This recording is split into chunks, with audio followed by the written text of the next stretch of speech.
अस्सलाम वालेकुम, welcome back. This is our second lecture of management information system. Management information system के first lecture के अंदर हमने जो डिस्कस किया था उसके ऑब्जेक्टिव्स को डिस्कस किया था, एडवांटेजेस को, उसकी डेफिनेशंस को देखा था हमने और बहुत सारी चीज़ों को डिस्कस किया था। आज हम सेकंड लेक्चर में डिस्कस करने जा रहे हैं मैनेजमेंट इंफॉर्मेशन सिस्टम का, जो है electronic commerce based. Electronic commerce क्या होती है, इसके एडवांटेजेस क्या हैं, डिमेरिट्स क्या हैं, कौन सी एप्लीकेशंस यूज की जाती हैं, स्कोप क्या है इसका, इसकी टाइप्स क्या हैं, इस सारी चीजों को हम इलेक्ट्रॉनिक कॉमर्स के अंदर देखेंगे। चलिए ये अपने लेक्चर को स्टार्ट करते हैं। What is electronic commerce? As you know कि जैसे जैसे टाइम गुजरता जा रहा है, लोग बिजनेसेस जितने भी हैं वो सारे के सारे जो मैनुअल से ऑनलाइन मार्केटिंग की तरफ शिफ्ट होते जा रहे हैं। तो जैसे जैसे ये ऑनलाइन शिफ्ट होते जा रहे हैं, डिजिटलाइज सिस्टम होता जा रहा है, तो हमारा भी जो है वो सिस्टम को ऑनलाइन करना या उस पर बिजनेस करना या उसको अंडरस्टैंड करना बहुत इंपॉर्टेंट हो गया। तो आज के दौर में इलेक्ट्रॉनिक कॉमर्स की बहुत ज्यादा इंपॉर्टेंस है। इलेक्ट्रॉनिक कॉमर्स होती क्या है? बेसिकली जब आप अपनी चीजों को, बिजनेस को ऑनलाइन करना शुरू कर देते हैं, सेल परचेज की ऑनलाइन करना शुरू कर देते हैं। अगर सर्विसेज का बिजनेस है तो सर्विसेज ऑनलाइन देना शुरू कर देंगे, और अगर आपका प्रोडक्ट्स का बिजनेस है तो आप products online sale and purchase करने लग जाएंगे। ठीक है, इसको आप इलेक्ट्रॉनिक कॉमर्स कहते हैं। E commerce is a transaction of buying and selling online. Online जब बाइंग एंड सेलिंग करेंगे तो उसको हम इलेक्ट्रॉनिक कॉमर्स कहते हैं। इसके कुछ चीजें हैं जिसके साथ हम इलेक्ट्रॉनिक कॉमर्स को कंटिन्यू कर सकते हैं। वो है मोबाइल कॉमर्स। मोबाइल पे आप यूटिलिटी बिल्स को पे कर देते हैं, टिकट्स खरीद लेते हैं सिनेमा हॉल की। ठीक है, तो ये सारी की सारी चीजें क्या है, ये इलेक्ट्रॉनिक कॉमर्स को सपोर्ट करती हैं। इलेक्ट्रॉनिक फंड ट्रांसफर, एटीएम्स को यूज करते हैं, आप एटीएम यूज करते हुए या घर बैठे हुए मोबाइल की ऐप यूज करते हुए, बैंक इंटरनेट बैंकिंग यूज करते हुए आप फंड को कहीं भी ट्रांसफर कर देते हैं। ये इलेक्ट्रॉनिक कॉमर्स ने आपको फैसिलिटेट किया है। उसके बाद इंटरनेट मार्केटिंग, आप इंटरनेट में बैठे हुए सोशल सर्कल्स को यूज करते हुए, सोशल वेबसाइट्स को यूज करते हुए अपनी प्रोडक्ट्स की, अपने बिजनेस की मार्केटिंग ऑनलाइन कर रहे हैं। ठीक है, तो ये एक बहुत अच्छा जेस्चर क्रिएट किया है ई कॉमर्स ने। ऑनलाइन ट्रांजैक्शन प्रोसेसिंग भी आपकी, ऑनलाइन ट्रांजैक्शन है, आप शॉपिंग कर सकते हैं। ये सारी की सारी चीजें जो है इलेक्ट्रॉनिक कॉमर्स सपोर्ट कर रही है। According to the WTO 6 main instruments, electronic commerce किस तरह से कंडक्ट की जाती है WTO के, वर्ल्ड ट्रेड ऑर्गेनाइजेशन के अकॉर्डिंग, कि जो इलेक्ट्रॉनिक कॉमर्स के जो कंपोनेंट्स हैं जो उसने डिफाइन किए, उसके अकॉर्डिंग जो उसको हम देखते हैं, वो कहते हैं जी टेलीफोन, ये भी इलेक्ट्रॉनिक कॉमर्स को सपोर्ट करता है, उसके लिए एक इंपॉर्टेंट इंस्ट्रूमेंट का रोल प्ले करता है।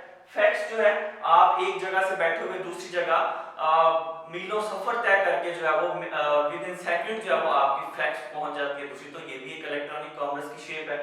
ठीक है, EDI, electronic data interchange. EDI को कहते हैं इलेक्ट्रॉनिक डेटा इंटरचेंज। आप ईमेल कर सकते हैं, आप डेटा को एक जगह से दूसरी जगह भेज सकते हैं through email, through instant messaging. ठीक है, ये सारी की सारी चीजें। उसके बाद है इलेक्ट्रॉनिक मनी। ठीक है, ये एटीएम और ये डिफरेंट इंटरनेट बैंकिंग, ये सारे इलेक्ट्रॉनिक मनी आप ट्रांसफर कर सकते हैं। आप ग्लोबली जब आप अपना बिजनेस करते हैं तो उसको ई कॉमर्स ने बहुत सपोर्ट किया। इलेक्ट्रॉनिकली जब आप ग्लोबली अपना बिजनेस करेंगे ग्लोबल लेवल पे, तो आप एक कंट्री से बैठे हुए दूसरी कंट्री के अंदर ट्रांजैक्शन करना बहुत आसान हो चुका है। सो उसके बाद इंटरनेट है, इंटरनेट को यूज करते हैं, वर्ल्ड वाइड वेब नेट को यूज करते हैं। टेलीविजन जो है ये भी आपकी मार्केटिंग का एक सोर्स एंड रोल प्ले करता है आपकी मार्केटिंग के अंदर। इसे तो ये सारी की सारी चीजें जो है वर्ल्ड ट्रेड ऑर्गेनाइजेशन के अंदर इंस्ट्रूमेंट जो है ये बहुत इंपॉर्टेंट रोल प्ले करते हैं। ठीक है, यहाँ तक आपको समझ आ गई होगी। नेक्स्ट चलते हैं।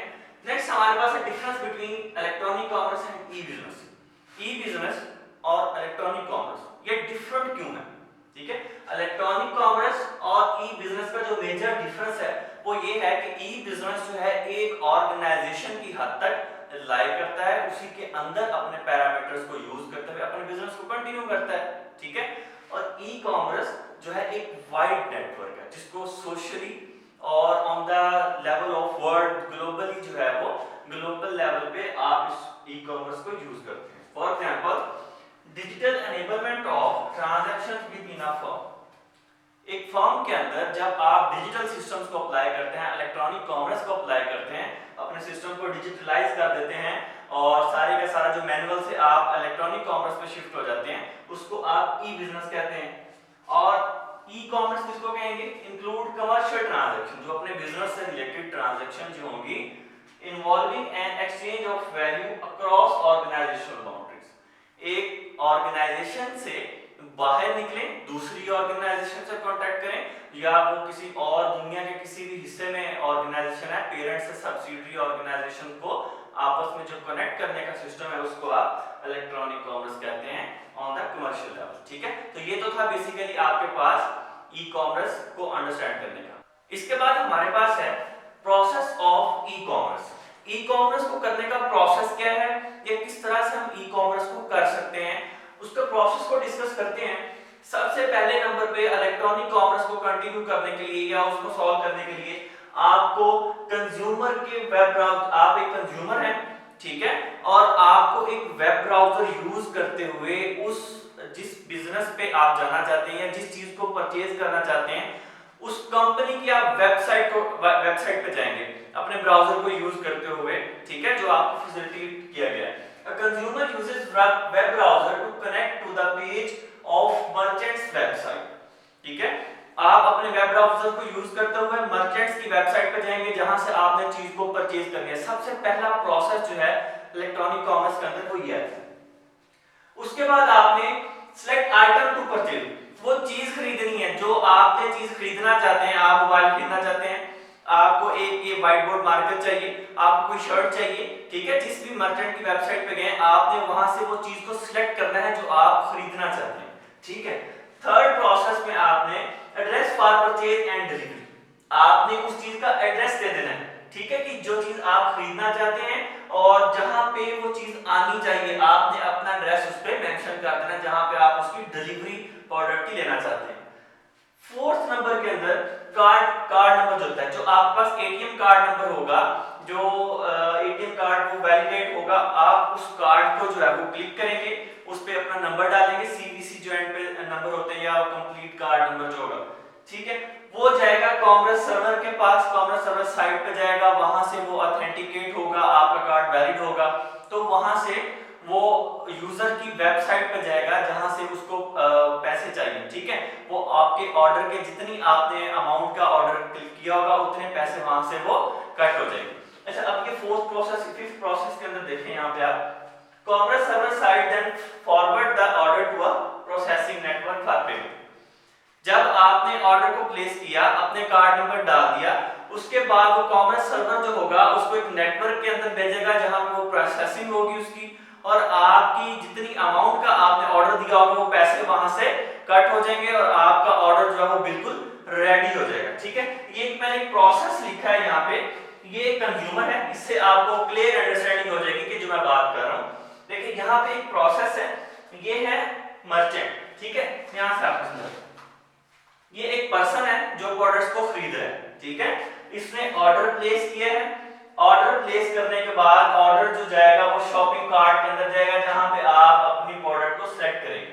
ठीक है, प्रोडक्ट को सिलेक्ट कर लिया आपने, प्रोडक्ट के वो वीजा, ठीक है, उस प्रोडक्ट के लिए आपको पेमेंट का सोर्स बताना है, वो आपने वीजा, डेबिट कार्ड, जो भी आप कार्ड अप्लाई करते हैं, ठीक है, वहां से वो पेमेंट हो जाएगी, उसकी पेमेंट, ऑर्डर कंप्लीट हो जाएगा आपका, आपकी पेमेंट होगी, ऑर्डर कंप्लीट हो गया, वो जाएगा वेयर हाउस में, ठीक है, उस ऑर्डर को फुलफिल करने के लिए वो प्रोडक्ट जो है वो आपकी जो आपने ऑर्डर की होगी वो फुलफिलमेंट करने के लिए वेयर हाउस में जाएगा।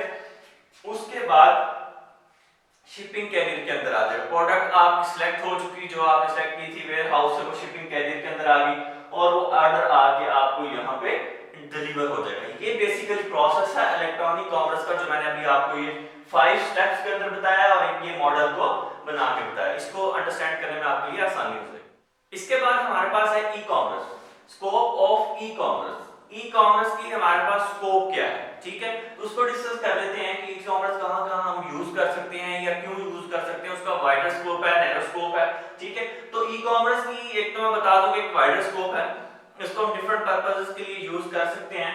अब सबसे पहले है मार्केटिंग के लिए, आप ई कॉमर्स को, इलेक्ट्रॉनिक कॉमर्स को मार्केटिंग के लिए यूज कर सकते हैं, ठीक है। मार्केटिंग किस तरह से की जाती है, अपनी प्रोडक्ट्स को सोशल नेटवर्किंग के थ्रू, इंटरनेट को यूज करते हुए हम डिफरेंट वेबसाइट्स के थ्रू अपने बिजनेस को वेबसाइट्स के थ्रू जो है वो मार्केट कर सकते हैं, जिससे पब्लिसिटी ज्यादा होगी उतना ही बिजनेस आपका जो है वो, और इसको एस्टैब्लिश करना बड़ा आसान है, ठीक है।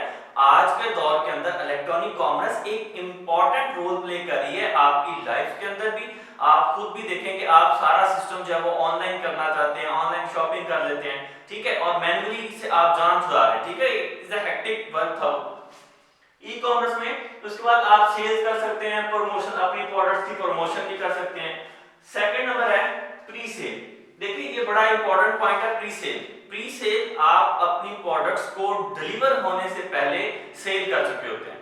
फॉर एग्जांपल आपने दराज की वेबसाइट से, अमेज़न से कोई चीज खरीदी है, वो मिलनी आपको 2 से 3 दिन बाद है, लेकिन पेमेंट आप उसकी पहले कर चुके हैं और प्रोडक्ट आप बुक कर चुके हैं और इवन खरीद चुके हैं, ठीक है, तो ये प्री सेल है।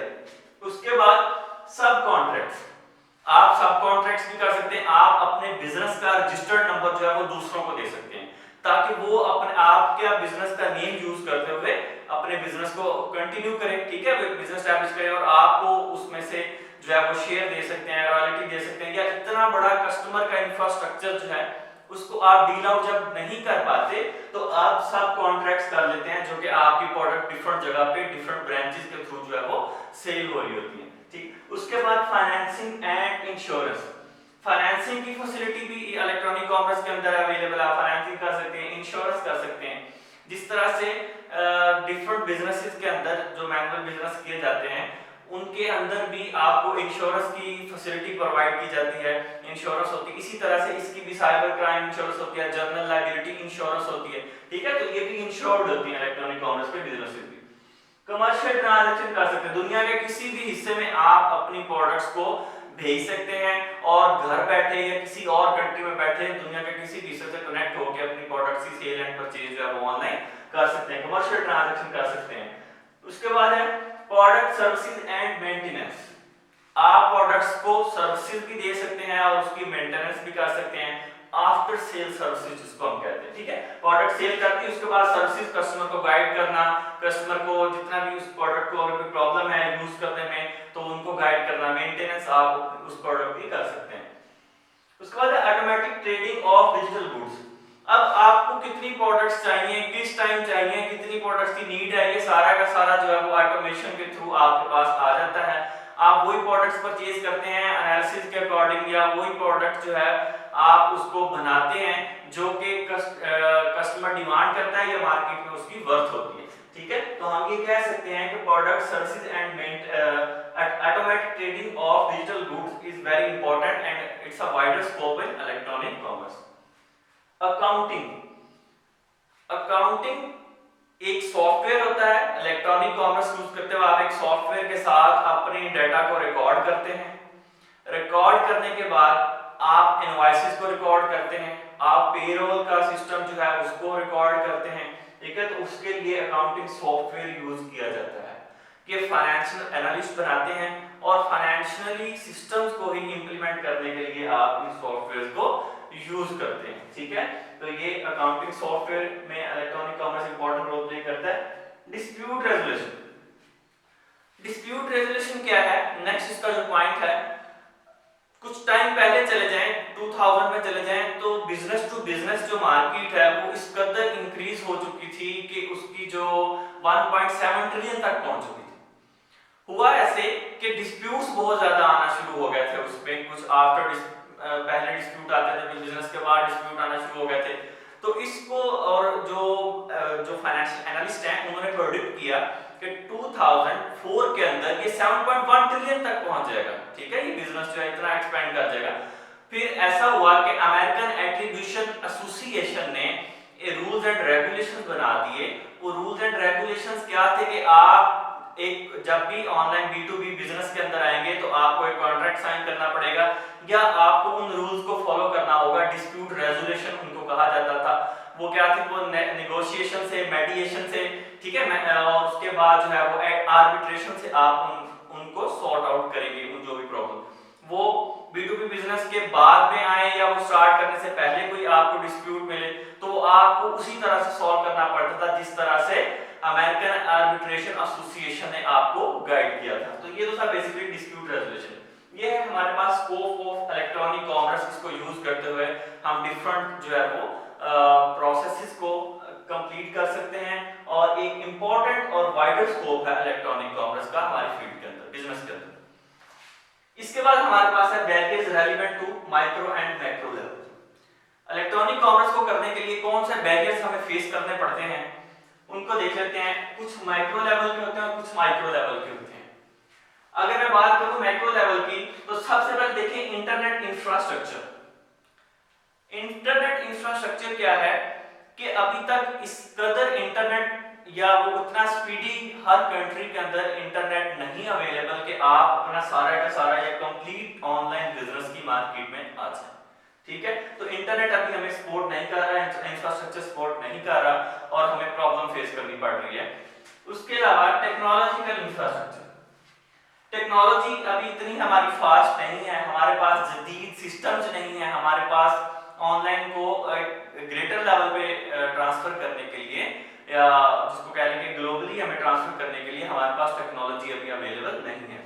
सिक्योरिटी, ये एक सबसे बड़ा थ्रेट होता है किसी भी बिजनेस के अंदर। तो यहाँ ऑनलाइन बिजनेस के अंदर हैकर्स का थ्रेट है हमें कि हमारी वेबसाइट्स हैक कर ली जाएंगी, हमारा बिजनेस को नुकसान पहुंचाया जाएगा। तो सिक्योरिटी के हमें बड़े इशू रहते हैं कि ये भी एक बैरियर है कि हम ऑनलाइन मार्केट या इलेक्ट्रॉनिक कॉमर्स के अंदर इन क्यों नहीं हो रहे।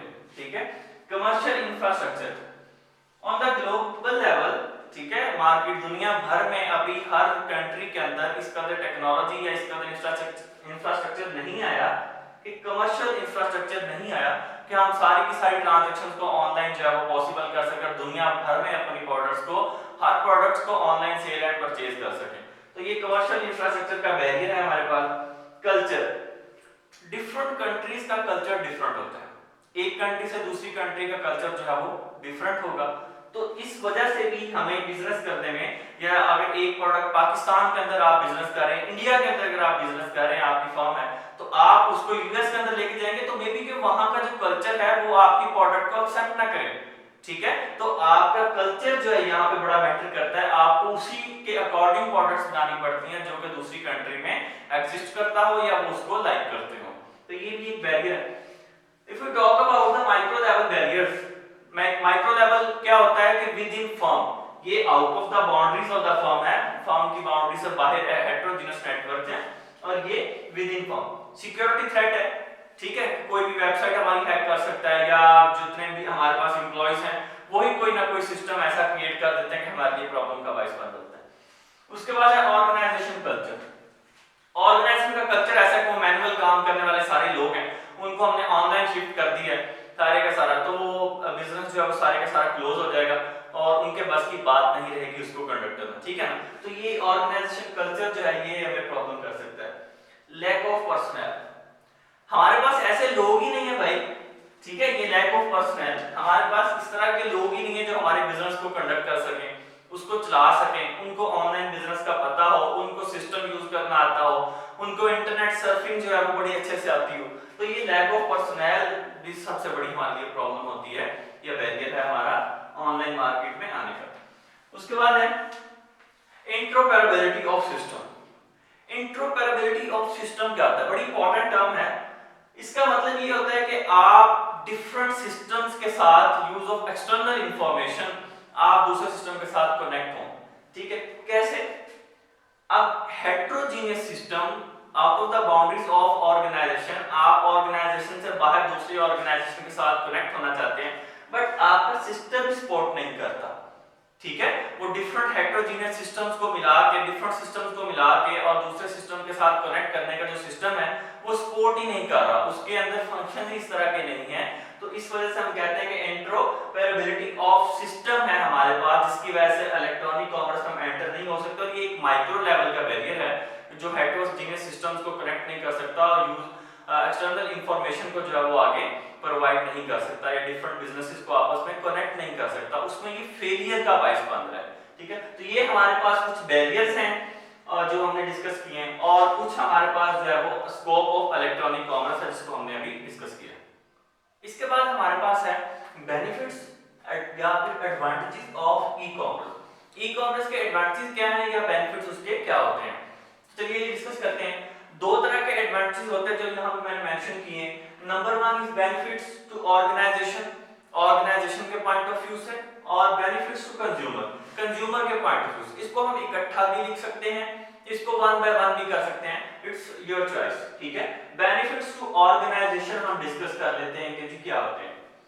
देखें, ऑर्गेनाइजेशन के पॉइंट ऑफ व्यू से इलेक्ट्रॉनिक कॉमर्स के बहुत सारे बेनिफिट्स हैं, उसमें से कुछ यहाँ पे मैंने मेंशन किए हैं, आपको व्हाइट बोर्ड पे नजर भी आ रहा होगा। इसको वन बाय वन मैं आपको अंडरस्टैंड करवाता हूँ, समझाता हूँ कि ये कैसे होते हैं। ग्लोबल रीच, देखिए इलेक्ट्रॉनिक कॉमर्स ग्लोबली रीच होना शुरू हो गई है। इलेक्ट्रॉनिक कॉमर्स को यूज करते हुए जब आप अपना बिजनेस करते हैं तो आपकी एक्सेस जो है दुनिया के किसी भी कोने में बैठे हुए लोगों के साथ या बिजनेसेस के साथ या कंज्यूमर के साथ, कस्टमर के साथ एक्सेस पॉसिबल हो गई है। आप अपनी प्रोडक्ट्स को पूरी दुनिया के अंदर कहीं भी बेच सकते हैं यूजिंग इलेक्ट्रॉनिक कॉमर्स, ठीक है। उसके बाद यदि कॉस्ट रिडक्शन, कॉस्ट कम हो गई है, ऑपरेशन पे जो कॉस्ट आती थी वो कम हो गई। क्यों कम हो गई? ऑफिस का खर्चा नहीं है आपको, ठीक है। इलेक्ट्रिसिटी के जो बिल्स, आप जो ऑफिस के अंदर चेयर्स, इक्विपमेंट्स, वो सारे का सारा जो डाउनफॉल था, वो जो खर्चा था, वो आपका कम हो चुका है। इस वजह से हम ये कहते हैं कि कॉस्ट रिडक्शन प्रोसेस भी है, इसके लिए फायदा भी है कि इससे कॉस्ट कम हुई है। क्लियर है? इसके बाद है supply chain empowerment, improvement. Sir supply chain improvement क्या होता है कि देखिए कस्टमर से जो बिजनेस है उससे लेके और ऑर्गेनाइजेशन से लेके होलसेलर, रिटेलर और कंज्यूमर तक का जो प्रोसेस है वो बड़ा फास्ट एंड स्मूथ हो चुका है। जब प्रोडक्ट चाहिए होती है आप इजीली उसको ले सकते हैं, इजीली अवेलेबल कर सकते हैं और आपको उतनी ही जल्दी प्रोडक्ट जो है वो, और आपको पता होता है कि कितनी प्रोडक्ट्स की जरूरत है, कितनी प्रोडक्ट्स चाहिए, आप फौरन वो प्रोडक्ट्स जो है वो बना सकते हैं, उसको आगे सेल कर सकते हैं, ठीक है। सप्लाई चेन इंप्रूवमेंट हो चुकी है, बिजनेस से ऑर्गेनाइजेशन से लेके होलसेलर, रिटेलर, ये सारा प्रोसेस जो है ये फास्ट और स्मूथ हो चुका है। एक्सटेंडेड आवर्स, अच्छा जी, ये 365 मैंने यहाँ पे लिखा है, ये साल है। एक साल के अंदर 365 दिन अगर होते हैं तो उस 365 दिन में 24/7 का मतलब ये है कि एक हफ्ते में 7 दिन में 24 घंटे जो है आपके पास सर्विसेज अवेलेबल है इलेक्ट्रॉनिक कॉमर्स। किसी भी वक्त मर्चेंट की वेबसाइट को क्लिक करें, जो प्रोडक्ट चाहिए उसको ऑर्डर करें और आपके पास डिलीवरी विद इन 2 और 3 डेज। प्रोसेस आसान हो गया। कोई इंफॉर्मेशन चाहिए आपको तो भी बहुत आसान हो गई है, ठीक है। तो ये प्रोसेस बड़ा आसान हो गया, 24 आवर्स काम करता है। ये कोई इसके ऑफिस आवर्स नहीं है कि ये यहाँ तक ही काम करेगा उसके बाद नहीं करेगा, ठीक है। इंप्रूव्ड कस्टमर रिलेशन, कस्टमर के साथ रिलेशन बहुत अच्छा हो गया। जब अच्छी सर्विसेज देंगे, प्रोडक्ट अच्छी होगी, डिलीवरी अच्छी होगी, रिलेशन अच्छा होगा, बिहेवियर अच्छा होगा, तो डेफिनेटली जो है आपका कस्टमर के साथ रिलेशन भी उतना ही स्ट्रॉन्ग होता जाएगा। इलेक्ट्रॉनिक कॉमर्स से ये भी बेनिफिट आपको मिल रहा है।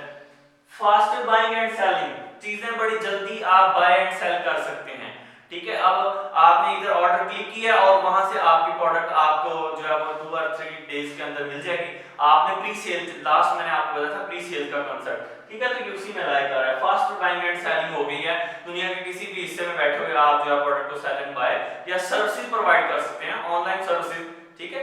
It's a kind of electronic commerce.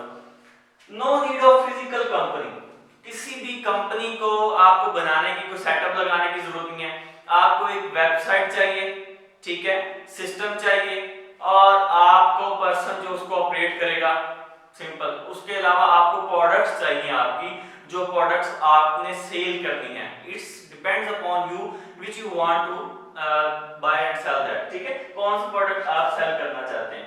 तो हम ये कह सकते हैं कि फिजिकल कंपनी की हमें जरूरत नहीं है, हमें एक वेबसाइट की जरूरत है। इसका एक प्रोसेस होता है प्रॉपर्ली, इसको मैं आगे जाकर आपको बताऊंगा और एक और सेपरेट वीडियो भी बनाऊंगा इस पे कि इलेक्ट्रॉनिक कॉमर्स हम किस तरह से कर सकते हैं। Easy to start and manage, इसको स्टार्ट करना भी बड़ा आसान है और इसको मैनेज करना भी बड़ा आसान है। कोई एक सिंगल पर्सन भी, अगर आप स्मॉल लेवल में बिजनेस कर रहे हैं, इनिशियली है, तो सिंगल पर्सन भी इसको डील आउट कर सकता है, हैंडल कर सकता है। कहीं भी घर में जिस मर्जी कोने में अपनी प्रोडक्ट्स को रखें और उसके बाद अपनी वेबसाइट लॉन्च करें और अपनी प्रोडक्ट को सेल एंड बाय स्टार्ट कर दें। फंड्स ट्रांसफर इज फास्टर, पैसे ट्रांसफर करना बड़ा आसान हो गया। एटीएम कार्ड यूज करते हुए, वीजा डेबिट कार्ड यूज करते हुए, मोबाइल बैंकिंग यूज करते हुए, इंटरनेट बैंकिंग यूज करते हुए, ये सारी की सारी एप्लीकेशन को यूज करते हुए आपके फंड ट्रांसफर जो है वो इजी हो गई है। आप कहीं भी जो है वो फंड ट्रांसफर इजीली कर सकते हैं, ठीक है। तो ये तो थे इसके benefits according to the organisation point of view. Now we are moving toward benefits to consumer point of view. Consumer के पॉइंट ऑफ व्यू से कौन से बेनिफिट्स हमें मिलते हैं। Wider choice, no wastage of time, आपके पास बेतहाशा किस्म की चॉइस होती है कि ऑनलाइन प्रोडक्ट्स के अंदर के आप जो सी अपनी अकॉर्डिंग टू योर विल, ठीक है, आप अपनी प्रोडक्ट को चूज बिना टाइम वेस्ट किए आप जो है वो अपने प्रोडक्ट को चूज कर सकते हैं, वाइड चॉइस अवेलेबल होती है। कस्टमाइजेशन, जिस तरह की प्रोडक्ट आपको चाहिए आप उसको कस्टमाइज कर सकते हैं, ठीक है, आप अपनी मर्जी के।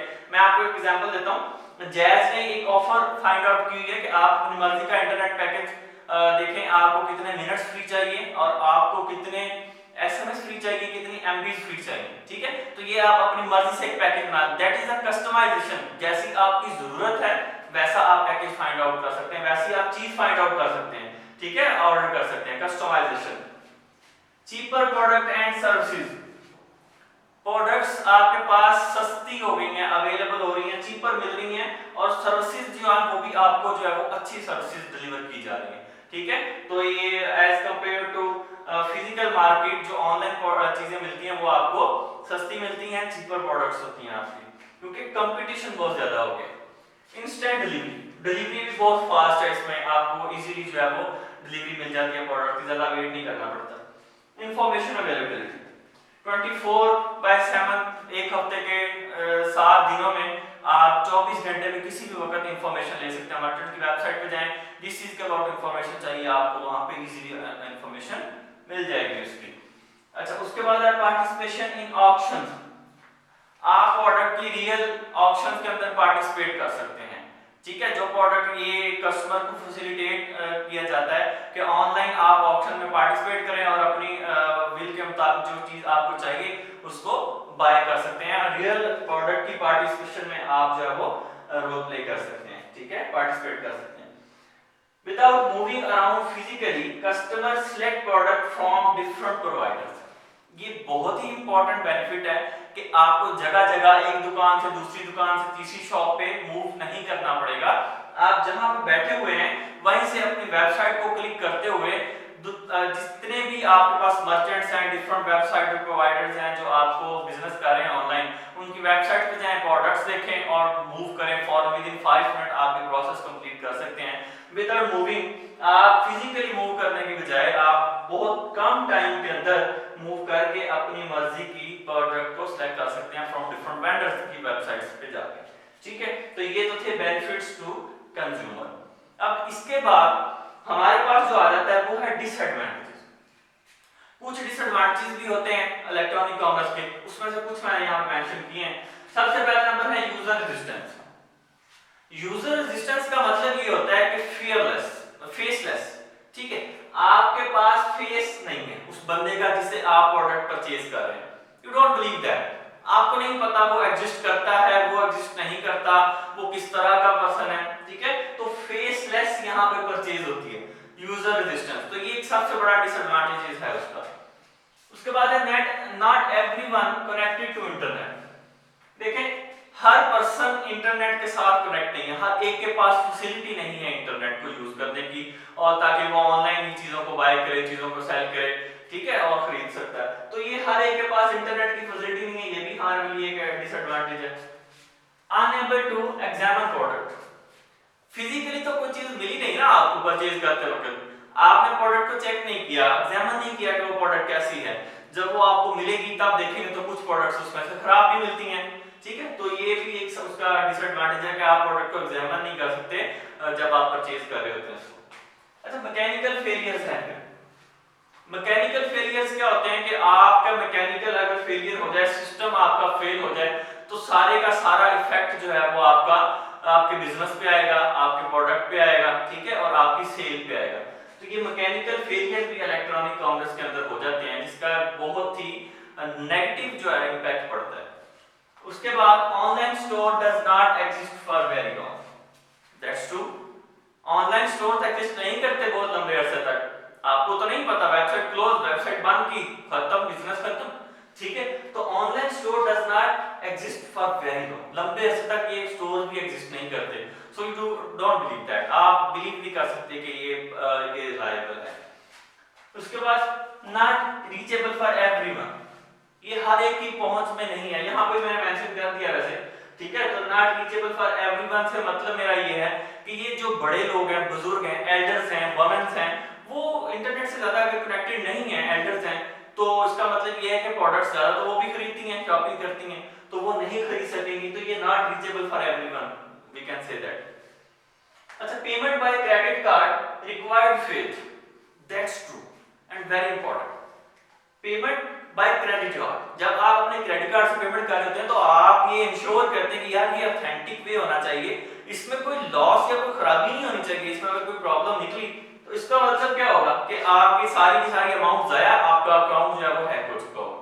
तो फेथ होना चाहिए पेमेंट जब आप कर रहे होते हैं, और वो रिलायबल होगा अगर आगे से ऑनलाइन प्रोवाइडर, तो आप उस पर फेथ करेंगे। अच्छा, उसके बाद है वायरस अटैक, अनदर इशू। जब आप ऑनलाइन सिस्टम को यूज करते हैं तो आपके सिस्टम पे वायरस जो है वो अटैक करता है और आपका जो प्रीशियस डाटा होता है वो भी सारे का सारा करप्ट हो जाता है। सिक्योरिटी एंड प्राइवेसी नहीं रहती। जब भी कोई ऐप यूज करते हैं तो वो आपसे एक्सेस मांगती है आपके एड्रेस को यूज करने की, आपकी पर्सनल इंफॉर्मेशन को यूज करने की, ठीक है। तो वो सिक्योरिटी नहीं रहती और प्राइवेसी नहीं रहती, आपका डाटा हैक हो सकता है, ये भी एक उसका डिसएडवांटेज है। तो ये अब हमने यहाँ पे इलेक्ट्रॉनिक कॉमर्स के advantages according to the organisation point of view, customer point of view और डिसएडवांटेजेस उसके डिस्कस कर लिए। इसके बाद हमारे पास है बिजनेस एप्लीकेशन। बिजनेस एप्लीकेशंस कौन सी होती हैं जो इलेक्ट्रॉनिक कॉमर्स के अंदर यूज कर सकते हैं? कौन सी ऐसी एप्लीकेशन यूज कर सकते हैं? सबसे पहले है ईमेल, ठीक है। ईमेल के थ्रू आप अपनी कम्युनिकेशन दूसरों तक ट्रांसफर कर सकते हैं या बात उन तक पहुंचा सकते हैं, ईमेल कर सकते हैं। इंस्टेंट मैसेजिंग, ये भी एक बिजनेस एप्लीकेशन है जो कि सोर्स है जो बिजनेस की इंफॉर्मेशन को एक जगह से दूसरी जगह पहुंचाने के लिए यूज किया जाता है। आप कस्टमर को ईमेल कर सकते हैं, आप उसको मैसेज करके अलर्ट दे सकते हैं, ठीक है, कि वो उसके पास जो है वो प्रोडक्ट पहुंच रही है नहीं। Online shopping and order tracking. Online shopping जब आप करते हैं और ऑर्डर ट्रैक करते हैं तो ये भी एक एप्लीकेशन यूज की जाती है ऑनलाइन शॉपिंग के लिए। डिफरेंट तरह की वेबसाइट्स पे या डिफरेंट तरह की एप्लीकेशंस लॉन्च की गई हैं जो जिसको यूज करते हुए आप ऑनलाइन शॉपिंग कर सकते हैं और अपने ऑर्डर को ट्रैक कर सकते हैं। आपको ट्रैकिंग नंबर दिया जाता है, उससे आइडिया होता है कि आपका ऑर्डर कहाँ पे है या वो शिपिंग कैरियर में कहाँ तक पहुंच चुका है और कब तक आपके पास वो आ सकता है। तो एक बड़ा आसान तरीका है अपने प्रोडक्ट को ट्रेस करने का। उसके बाद टेलीकॉन्फ्रेंसिंग इज अ टाइप। देखें, हम बेसिकली डिस्कस कर रहे हैं इलेक्ट्रॉनिक कॉमर्स। इलेक्ट्रॉनिक कॉमर्स क्या होती है कि जो मैनेजमेंट इंफॉर्मेशन सिस्टम के अंदर हम यूज कर रहे हैं, ठीक है, कंप्यूटर एप्लीकेशन को इंटरनेट का मिक्सचर मिला के हम चीजों में यूज कर रहे हैं। तो देखिए टेलीकॉन्फ्रेंसिंग क्या है कि बहुत सारे लोग टेलीकॉन्फ्रेंस होती है जिसमें आप ऑनलाइन एक दूसरे से कनेक्टेड होते हैं यूजिंग डिफरेंट एप्स यूज करते हुए या डिफरेंट और सॉफ्टवेयर्स को यूज करते हुए आप दूसरे लोगों के साथ कनेक्टेड होते हैं, ठीक है, आप अपनी बात को दूसरे तक पहुंचा सकते हैं दुनिया के किसी भी हिस्से में बैठे हुए। तो टेलीकॉन्फ्रेंसिंग यूज की जाती है। शॉपिंग कार्ट सॉफ्टवेयर होता है जहां पे आप अपनी शॉपिंग कर सकते हैं उसको यूज करते हुए, ठीक है, अपने बकेट बना सकते हैं और उसके बाद उसकी पेमेंट करके उसकी डिलीवरी ले सकते हैं, ठीक है। तो ये बेसिकली बिजनेस एप्लीकेशन है। चंद एक मैंने आपको डिफाइन किए हैं, थोड़ा सा आइडिया दिया है कि बिजनेस एप्लीकेशंस क्या होती हैं। अच्छा, इसके बाद कुछ various mode payment methods of payment है कि हम किन मेथड्स को यूज करते हुए पेमेंट कर सकते हैं, ठीक है। तो पेमेंट मेथड कौन कौन से हैं? एक क्रेडिट कार्ड होता है, डेबिट कार्ड होता है। आप क्रेडिट कार्ड को यूज करते हुए पेमेंट कर सकते हैं, फर्स्ट टाइम आपको एंटर करना पड़ता है क्रेडिट कार्ड, और अगर अगेन एंड अगेन परचेज कर रहे होंगे तो वो आपका सीवीसी नंबर जो एंड पे वो 3 डिजिट्स होते हैं वो देने से ही आपकी पेमेंट का जो सोर्स होता है वो ऑलरेडी एक्सेप्टेड हो जाता है, ठीक है। तो ये बेसिकली प्री लोडेड अमाउंट होती है क्रेडिट कार्ड के अंदर जिसको आप यूज करके शॉपिंग वगैरह के लिए यूज करते हैं। Debit card is also the type of electronic commerce, इसको भी यूज करते हुए आप पेमेंट कर सकते हैं, ठीक है, डिफरेंट तरह की। उसके बाद है net banking.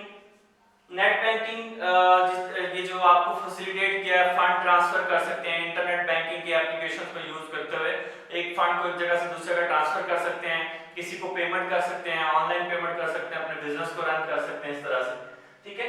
Reward points, reward points या फिर आप ये कह लें कि जब आप शॉपिंग करते हैं तो आपको कुछ शॉपिंग करने पे कुछ पॉइंट्स मिल जाते हैं जो बेनिफिट्स के तौर पे, बोनस के तौर पे, जो आपकी एक सेटअप के अंदर या आपकी एक आईडी के अंदर जो स्टोर हो जाते हैं। जब आप वो दोबारा शॉपिंग करने जाएंगे तो आप उन रिवार्ड पॉइंट को यूज करते हुए शॉपिंग कर सकते हैं जो कि आपने अर्न किया। ये डिफरेंट ब्रांड्स हैं कि हमें ऑफर करते हैं इसी तरह reward points. Mobile money use करते हुए मोबाइल के अंदर आप सिनेमा हॉल की टिकट्स बुक कर सकते हैं यूज करते हुए, आप बिलिंग कर सकते हैं, पे करने हैं किसी को पैसे, बिल पे करना है, यूटिलिटी बिल्स पे करते हैं, तो ये मोबाइल मनी आपकी वहां पे यूज होती है। अच्छा, उसके बाद है प्रीपेड कार्ड और या फिर गिफ्ट कार्ड भी कह सकते हैं। प्रीपेड कार्ड या गिफ्ट कार्ड प्रीलोडेड अमाउंट होती है, ठीक है। प्रीलोडेड अमाउंट होगी किसी भी, जब आप किसी ब्रांड पे शॉपिंग करने जाएंगे तो आपको अपना एक प्रीपेड कार्ड या गिफ्ट कार्ड दे देते हैं। एक तो उसका ब्रांड उससे इंप्रूव होता है, और दूसरा फायदा क्या होता है कि वो प्रीलोडेड अमाउंट होती है और ऑनलाइन और ऑफलाइन शॉपिंग के लिए आप उस मनी को यूज कर सकते हैं, पैसे को यूज कर सकते हैं उस ब्रांड से, स्पेसिफिक ब्रांड से आप प्रोडक्ट को परचेज करने के लिए, ठीक है। तो जिस तरह से आप ये कह लें कि आप सफर कर रहे हैं कहीं जगह पे, कोई मेट्रो स्टेशन है, तो वहां पे भी आपको कार्ड यूज किया जाता है जिसमें आपके ऑलरेडी अमाउंट अवेलेबल होती है और आप उसको रिचार्ज करते हैं और अपना जो है टिकट्स बाय कर लेते हैं। Same like that prepaid card भी शॉपिंग के लिए यूज किए जाते हैं डिफरेंट ब्रांड्स पे, वो ऑलरेडी उसमें अमाउंट भी लोड होती है, जब वो खत्म होती है तो आप उसको रिचार्ज करवा लेते हैं, ठीक है। अच्छा, इसके बाद हमारे पास है setting up e commerce business. अब मैं आपको ये बताऊंगा कि अपने बिजनेस को सेटअप करने के लिए ई कॉमर्स को हमें कौन से प्रोसेस से गुजरना पड़ेगा। सबसे पहले नंबर पे आपको एक चाहिए website, that's very much important. Website आपको ऑनलाइन शॉपिंग में बहुत जरूरी है, आपके पास एक वेबसाइट होनी चाहिए, आप वेबसाइट बनाएं। और आजकल इतने सस्ते सोर्स हैं, चीप सोर्स हैं कि जो सॉफ्टवेयर यूज करके आप वेबसाइट खुद बना सकते हैं, किसी से डिजाइन करवा सकते हैं, ठीक है। फिर उसको रजिस्टर्ड करवाना होता है, ठीक है। एक जो सर्वर है जो ई कॉमर्स को कंडक्ट करने के लिए कॉमर्स सर्वर है, उस पे आपको जो है वो अपने आप को रजिस्टर्ड करवाना होगा, उस बिजनेस को रजिस्टर्ड करवाना होगा। नहीं भी करवाते तो बिल्कुल मिनिमम लेवल का होता है, लेकिन अगर एक अच्छा बिजनेस करना चाहते हैं तो definitely you have to registered on that. अच्छा, उसके बाद है बैंक अकाउंट। आपको एक बैंक अकाउंट चाहिए होगा, ठीक है, जिसमें आपकी पेमेंट्स आएंगी, आप रिसीव करेंगे पेमेंट्स को। पेमेंट गेटवे, यहाँ पे आपको डिफाइन करना है कि कौन सा मेथड आप चूज करें पेमेंट का। अच्छा, होता क्या है कि ई कॉमर्स जो है ये मर्चेंट को सर्विस प्रोवाइड करती है। वो क्या सर्विस प्रोवाइड करती है, वो उसको क्रेडिट और डेबिट कार्ड की एक्सेप्टेंस या डिफरेंट सोर्सेज को एक्सेप्टेंस के लिए उनको अथॉरिटी दे देती है कि जी ये वाले डेबिट या क्रेडिट कार्ड से पेमेंट करेगा तो वो एक्सेप्टेड होगी। वो सर्विस बेसिकली प्रोवाइड करती है, उसको पेमेंट गेटवे कहते हैं आप, ठीक है। और फिर ये ऑनलाइन ट्रांजैक्शन है। ऑनलाइन ट्रांजैक्शन की कस्टमर जब आपको पे करेगा तो वो कौन सा मेथड यूज करेगा, वो डेबिट कार्ड के साथ आपको पे कर सकता है, वो क्रेडिट कार्ड के साथ कर सकता है, वो रिवार्ड पॉइंट्स के साथ, मोबाइल मनी, वो कौन सा ऐसा सोर्स यूज करेगा कि वो आपको ऑनलाइन ट्रांजैक्शन के लिए वो पे कर सकता है। यहाँ पे पेमेंट गेटवे के अंदर ई कॉमर्स जो प्रोवाइडर सर्विस है वो मर्चेंट को सर्विस प्रोवाइड करता है कि डेबिट या क्रेडिट कार्ड उसका एक्सेप्टेबल होगा, हम आपको एक्सेप्टेंस देते हैं उस चीज की, ठीक है। तो यहाँ पे वो डिफाइन किया जाता है। तो ये बेसिकली सिंपल सा स्टेप है, वेबसाइट करेंगे, बनाएंगे, रजिस्टर्ड करवाएंगे, उसको नंबर इशू किया जाएगा जिस पे आप अपना बिजनेस कंडक्ट करते हैं, ठीक है। Bank account, payment gateway and online source, ये बेसिकली एक सिंपल सा setting up e commerce business आप इससे डेवलप कर सकते हैं। अब जो हम डिस्कस करने जा रहे हैं वो है टाइप्स ऑफ इलेक्ट्रॉनिक कॉमर्स। बड़ा ही इंपॉर्टेंट टॉपिक है, इलेक्ट्रॉनिक कॉमर्स की कौन कौन सी टाइप्स होती हैं। चलिए आइए इसको देख लेते हैं कि कौन कौन सी। कुछ मैंने ये व्हाइट बोर्ड पे लिख दी हैं ताकि आपको जो है समझने में अंडरस्टैंडिंग हो। इसका बेसिक पर्पस ये होता है लिखने का कि ताकि कम टाइम के अंदर आप ज्यादा से ज्यादा लर्न कर सकें, बजाय कि वो लिखने में टाइम थोड़ा सा ज्यादा वेस्ट हो, इसलिए पहले से मैंने कुछ लिख दी। टाइप्स ऑफ ई कॉमर्स के अंदर हमारे पास है बिजनेस टू बिजनेस, ठीक है, बिजनेस टू कंज्यूमर हो सकती है, consumer to consumer, business to government, government to consumer, government to business. ये बहुत सारी टाइप्स मैंने यहाँ पे लिख दी हैं, इसको वन बाय वन एक्सप्लेन करते हैं। बेसिकली जब एक कंपनी दूसरी कंपनी के साथ बिजनेस करती है तो उसको business to business e commerce कहते हैं, ठीक है। अब बिजनेस टू बिजनेस हमारे पास है, इसके अंदर हम ये डिफाइन कर रहे हैं कि जब एक कंपनी दूसरी कंपनी से बिजनेस करेगी, कंज्यूमर कौन होगा, उस दूसरी जो ऑर्गेनाइजेशन होगी वही उसका कंज्यूमर होगा, ठीक है। तो वो आपस में बिजनेस करेंगे तो उसको हम कहते हैं business to business electronic commerce. Commerce between companies it is called business to business e commerce, ठीक है।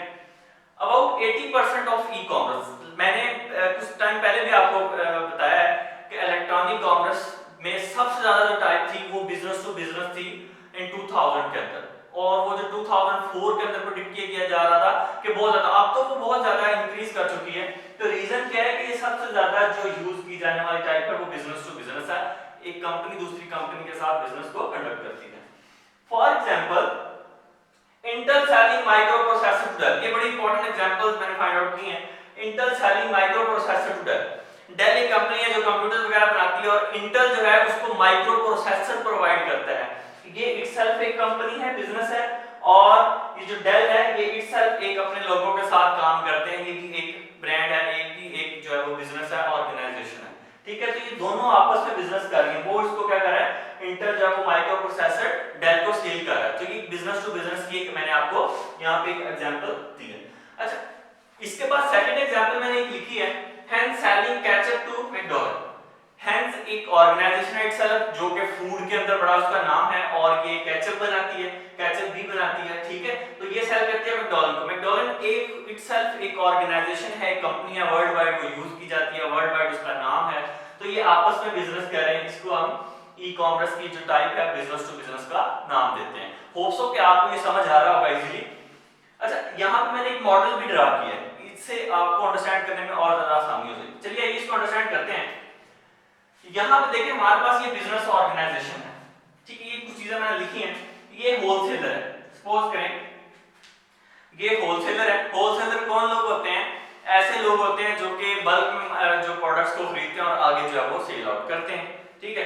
होलसेलर ने ऑर्डर किया, ठीक है, इलेक्ट्रॉनिक कॉमर्स कर रहे हैं ना, तो ऑर्डर किसके पास जाएगा, वेबसाइट के पास जाएगा। होलसेलर ऑर्डर करेगा तो वेबसाइट के पास जाएगा, और जो बिजनेस ऑर्गेनाइजेशन है ये भी वेबसाइट से कनेक्टेड है, ठीक है। तो हमने तो ऑर्गेनाइजेशन में बेसिकली इलेक्ट्रॉनिक कॉमर्स में ये डिस्कस कर रहे हैं ना कि ये इलेक्ट्रॉनिकली सब इंटीग्रेटेड है, तो उस इलेक्ट्रॉनिकली हमने बिजनेस करना है। तो होलसेलर भी वेबसाइट से कनेक्टेड है, ऑर्गेनाइजेशन बिजनेस ऑर्गेनाइजेशन वेबसाइट से कनेक्टेड है। होलसेलर ने ऑर्डर प्लेस किया वेबसाइट पे, बिजनेस ऑर्गेनाइजेशन के पास भी वो ऑर्डर चला गया बिजनेस ऑर्गेनाइजेशन के पास, ठीक है। जैसे आप कंज्यूमर थे, आपने एक ऑर्डर प्लेस किया दराज पे या अमेज़न पे, वो ऑर्डर गया है उनके पास, उन्होंने आगे वो ऑर्गेनाइजेशन को फॉरवर्ड किया और ऑर्गेनाइजेशन के पास गया। उस ऑर्गेनाइजेशन ने आपसे एड्रेस वगैरह आपका लेके पेमेंट मेथड डिफाइन करने के बाद आपको सप्लाई कर दिया।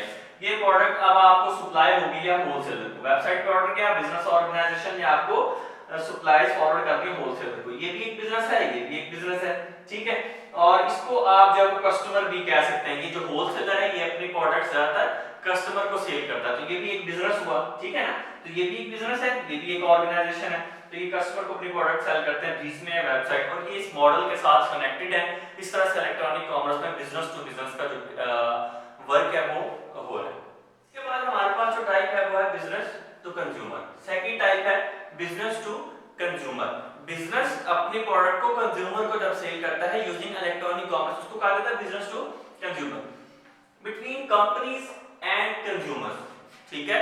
कंज्यूमर्स और जो कंपनीज के दरमियान ट्रांजैक्शंस होती हैं या जो इलेक्ट्रॉनिक कॉमर्स होती है उसको आप बिजनेस टू कंज्यूमर कहते हैं। फॉर एग्जांपल द्राज.पीके, द्राज.पीके मैंने क्यों लिखा है यहाँ पे, इस वजह से लिखा है क्योंकि कंज्यूमर ऑर्डर करता है वेबसाइट पे, ठीक है, वेबसाइट द्राज.पीके को यूज करते हुए ऑर्डर करता है, वो ऑर्डर उसका ऑर्गेनाइजेशन के पास जाता है, बिजनेस ऑर्गेनाइजेशन के पास, वहां से सप्लाईज जो है कंज्यूमर को डिलीवर कर दी जाती हैं। तो ये द्राज.पीके या जितनी भी ऑनलाइन वेबसाइट्स इस पर्पस के लिए यूज की जा रही है जो कि कंज्यूमर डायरेक्टली उसको एक्सेस करके काम करता है। जो हमने बिजनेस टू बिजनेस देखा था उसमें हमने क्या देखा था कि होलसेलर जो है वो एक बिजनेस ऑर्गेनाइजेशन है इटसेल्फ, ठीक है, बल्क में चीजें खरीदता है, वो ऑर्डर करता है, दूसरे वेबसाइट पे जाता है और ऑर्डर करता है, और बिजनेस ऑर्गेनाइजेशन के पास वो ऑर्डर जाता है और दोबारा जो प्रोडक्ट्स हैं वो होलसेलर को मिल जाती हैं, ठीक है। जैसे मैंने आपको मैकडॉनल्ड्स की एग्जांपल दी है कि वो, और माइक्रो और इंटेल,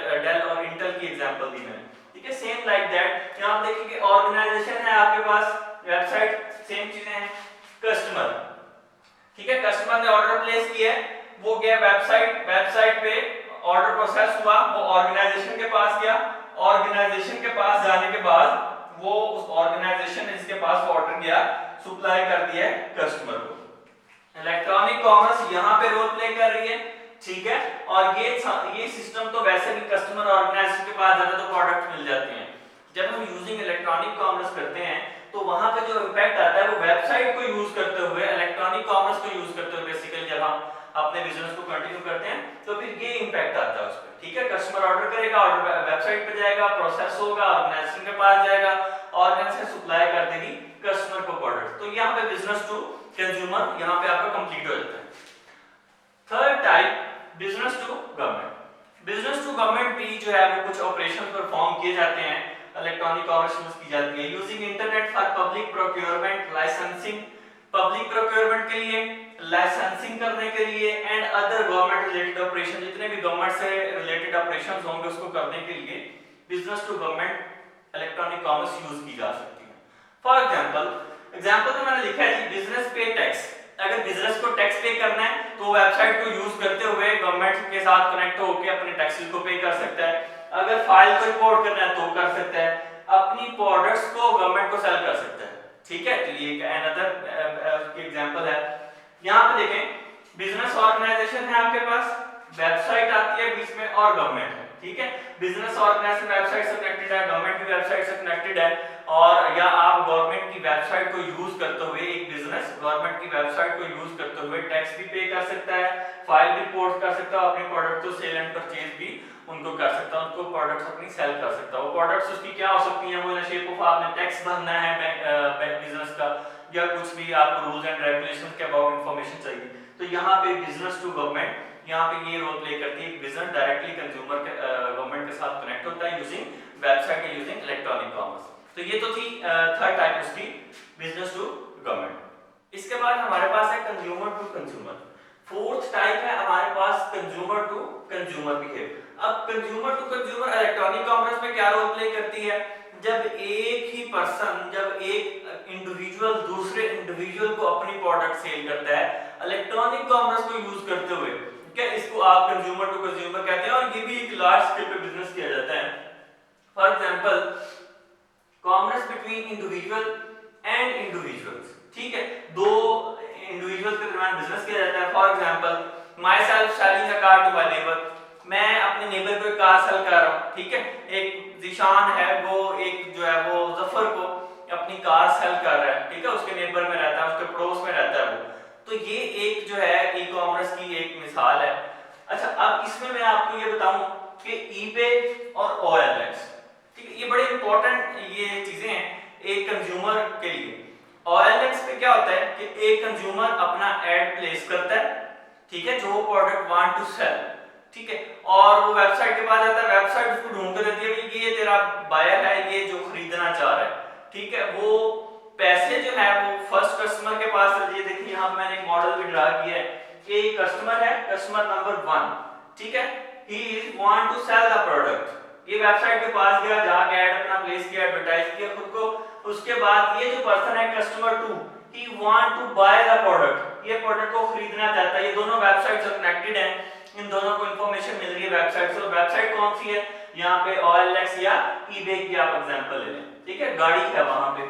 अब इस बंदे के पास ये जो है खरीदना चाहता है और ये बेचना चाहता है प्रोडक्ट को, तो रिक्वायर प्रोडक्ट, ठीक है, ये क्या होगा, रिक्वायर करेगा प्रोडक्ट को और ये इसको पैसे दे देगा। इसने कस्टमर 1 ने प्रोडक्ट अपनी कस्टमर 2 को दे दी है यूजिंग वेबसाइट, और कस्टमर 2 ने अपनी जो पैसे थे, जो अमाउंट थी, वो इसके पास से ली। यहाँ मान लीजिए रिसीव 1, ये इसको पैसे दे रहा है, ये यहाँ से प्रोडक्ट ले रहा है। इनका राब्ता कैसे हो रहा है, ये वेबसाइट्स के थ्रू हो रहा है। That is called the electronic commerce, consumer to consumer, जब आप अपनी प्रोडक्ट को सेल एंड बाय करते हैं। ठीक है, क्लियर, आपको समझ आ गई होगी। फिफ्थ टाइप मैंने यहाँ पे डिफाइन किया गवर्नमेंट टू कंज्यूमर। जब गवर्नमेंट ने कंज्यूमर्स को या सिटीजन्स को अपनी कुछ इंफॉर्मेशन देनी हो या कुछ प्रोवाइड करनी हो, तो वो इलेक्ट्रॉनिक कॉमर्स को यूज करते हुए गवर्नमेंट टू कंज्यूमर बिजनेस करते हैं। मैं आपको बताता हूँ डिटेल से। ये गवर्नमेंट है, ये वेबसाइट यूज करती है, सिटीजन भी वेबसाइट यूज करके अपनी इंफॉर्मेशन ले सकते हैं। ये मॉडल था उसका।